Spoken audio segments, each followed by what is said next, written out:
बातमी अमरावतीतून। अमरावतीच्या पांढरी खानमपूरमधील बौद्ध बांधवांनी विभागीय आयुक्त कार्यालयासमोर ठिय्या आंदोलन सुरू केलं। पांढरी खानमपूर गावात डॉक्टर बाबासाहेब आंबेडकर यांच्या नावाची कमान लावण्यावरून दोन गट आमने-सामने आल्यानं मोठा वाद निर्माण झाला होता। त्यामुळे गावात संचारबंदी लावण्यात आली।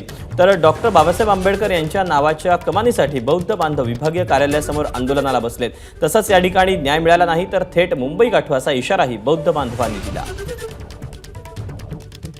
अधिकचे अपडेट जाणून घेऊ। प्रणय निर्माण आपल्यासोबत आहे। प्रणय, खरं तर बौद्ध बांधवांनी थेट मुंबई गाठू असा इशारा दिलेला आहे। काय त्यांची भूमिका आहे, काय त्यांचा पवित्रा आहे, काय त्यांचं म्हणणं आहे?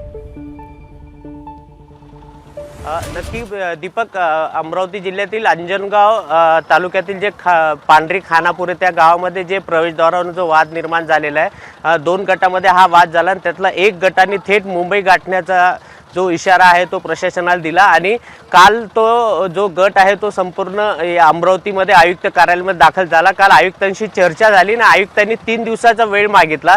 त्यामुळे या गटाने संपूर्ण निर्णय घेतला की 3 दिवस आम्ही या ठिकाणीच थांबणार, जोपर्यंत आम्हाला बांधकामाची परवानगी मिळत नाही तोपर्यंत आम्ही इथून हलणार नाही अशी भूमिका घेतली। त्यामुळे प्रशासनाची आता गोची निर्माण झालेली की 3 दिवस जर इथं थांबले तर त्यामुळे प्रशासनाला खूप याचा जे त्रास आहे ते सहन करावं लागेल। आपल्यासोबत जे काल आयुक्तांशी चर्चा केली त्या ताई, आपण त्यांच्याशी काय चर्चा झाली आयुक्त मॅडमशी आणि काय सांगितलं तुम्हाला?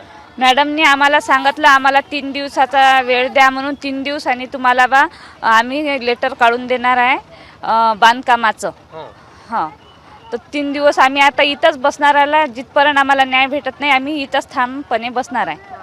हां दीपक, 3 दिवस हे जे आंदोलनकारी हे सगळे इथेच बसणार आहे। जोपर्यंत आम्हाला बांधकामाची परवानगी मिळत नाही प्रवेशद्वाराची तोपर्यंत आम्ही इथून हलणार नाही अशी ठाम भूमिका यांनी घेतलेली आहे। दीपक, म्हणजे स्वाभाविकच कशा पद्धतीने आता सरकार दरबारी हालचाली होतात हे पाहणं महत्त्वाचं असणार आहे। प्रणय, धन्यवाद दिलेल्या सगळ्या सविस्तर माहितीबद्दल आणि साधलेल्या संवादाबद्दल। एबीपी माझा, उघडा डोळे बघा नीट।